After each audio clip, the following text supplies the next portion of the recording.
Hello student, the topic for discussion is 8251 Universal Synchronous Asynchronous Receiver Transmitter USART.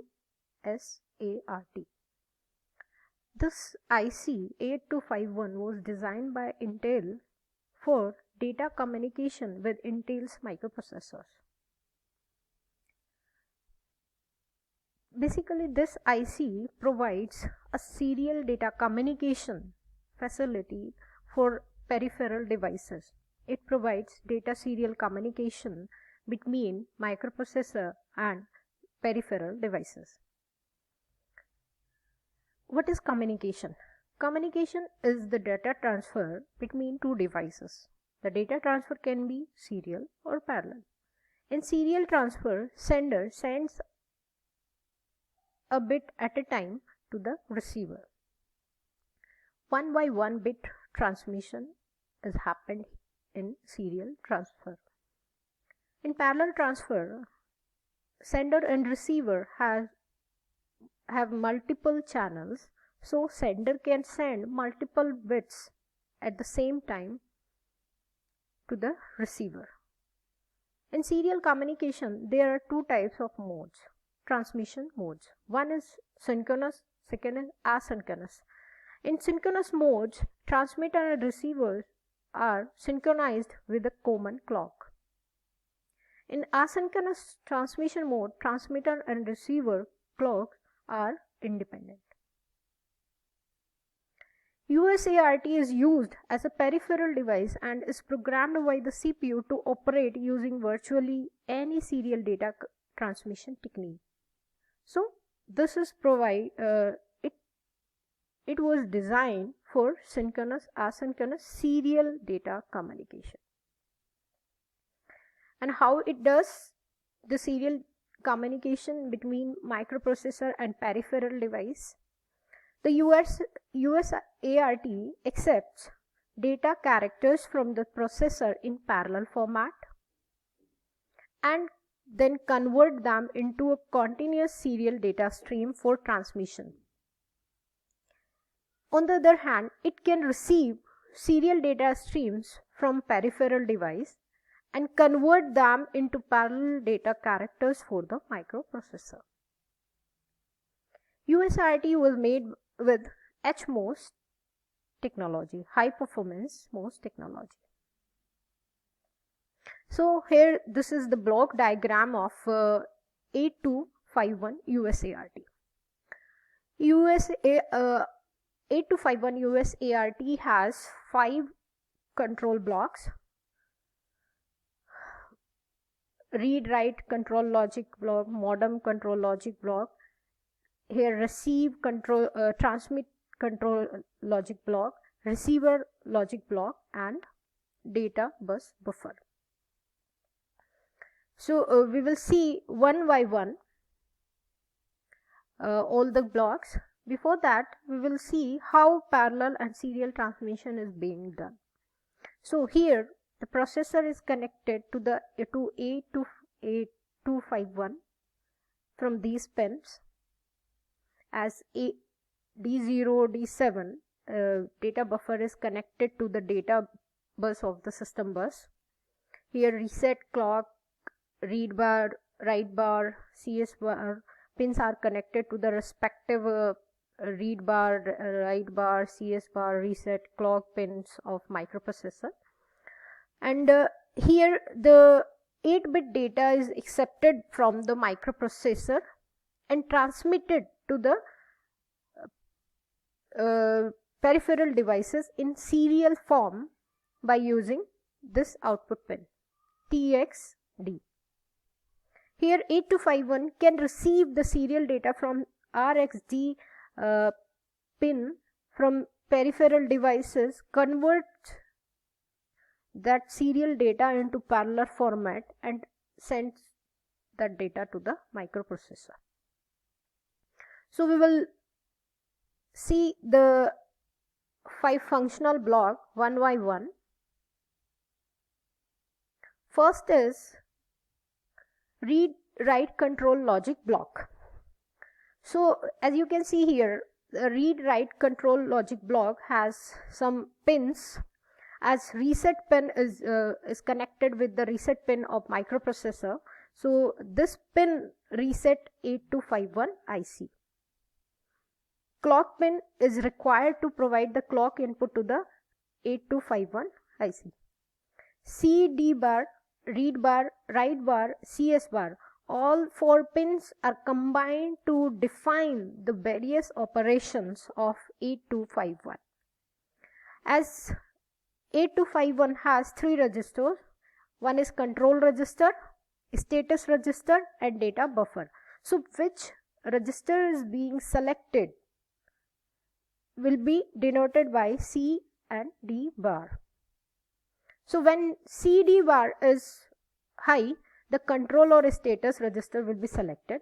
CD bar is low, then data buffer is selected. Read and write bar, pins will define the read and write operations. Chip selection will define whether 8251 will work or not. So these pins can be combined to define various operations, as you can see given in the table. So when CS bar is 1, nothing will happen. So data buses will in high impedance state. When CS bar is 0, 8251 will work. And here, as CD bar is 1, the control register or status register will be selected. Next, read and write pins will decide the read operation or write operation. So when the data control register or status register are selected, then read is 0. So read operation is being performed. So status is being read by the microprocessor. When write control register and status register is selected by the CD bar and write operation is being performed, so the processor is writing control word into control register. Next, CD bar will select the data buffer when it is 0. So data buffer is being selected. When read bar is 0, so the data buffer is being read by the microprocessor. So data buffer is being read by the microprocessor. When data buffer is selected by CD bar, then write operation is active low, then CPU is writing to the data buffer. So here the next block is transmitter block. Transmitter block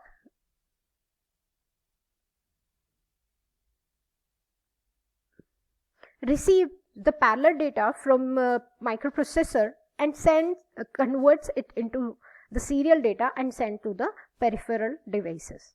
So this control block, including transmit control block and transmit buffer, makes transmit control block, and it has 3 control pins: TX ready, TX empty and TX clock.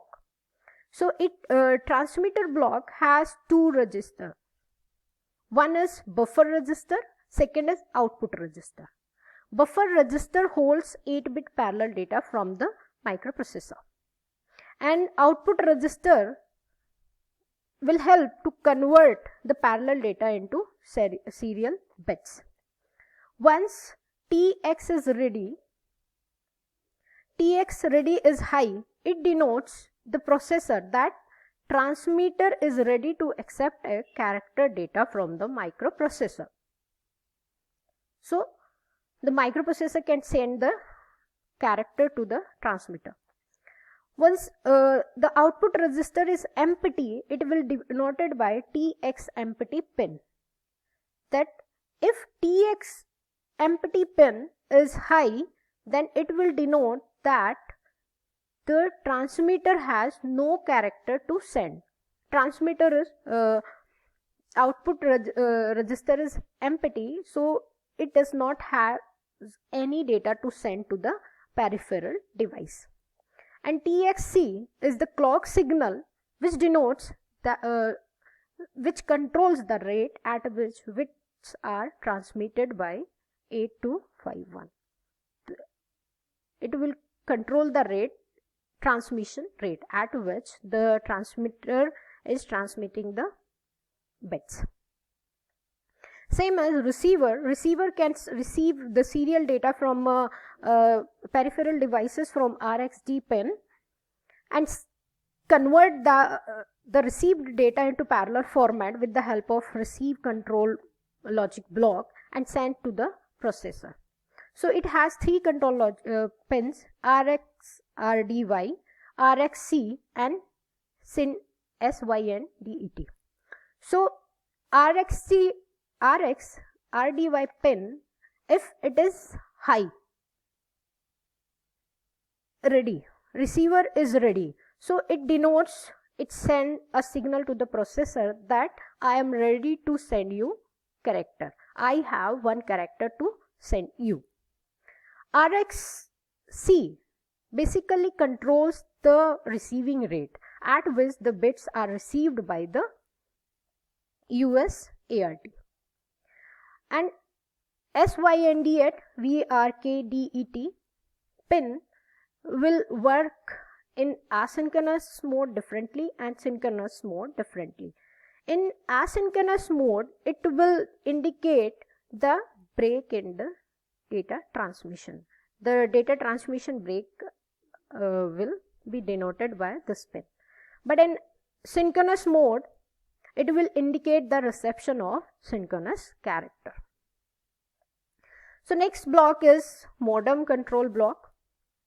Modem control block will help to communicate the modem, which is used in telephone communication.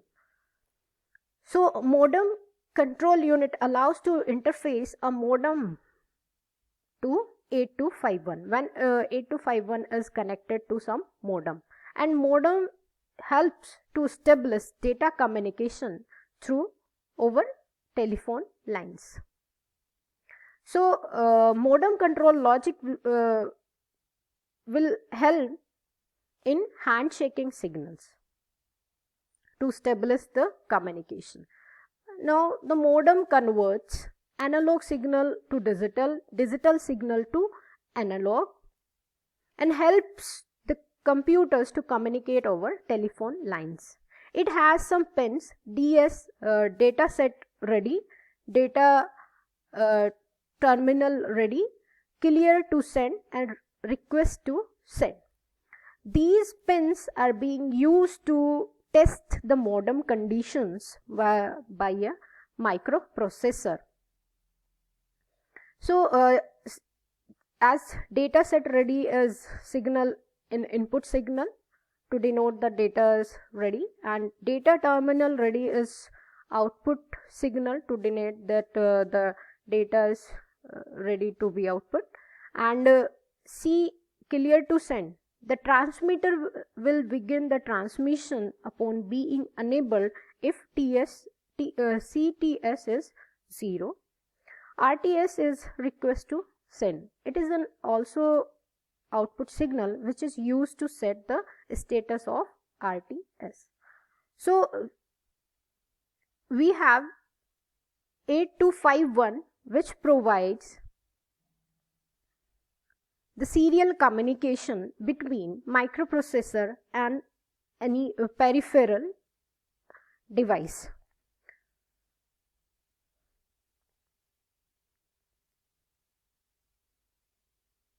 Okay, thank you.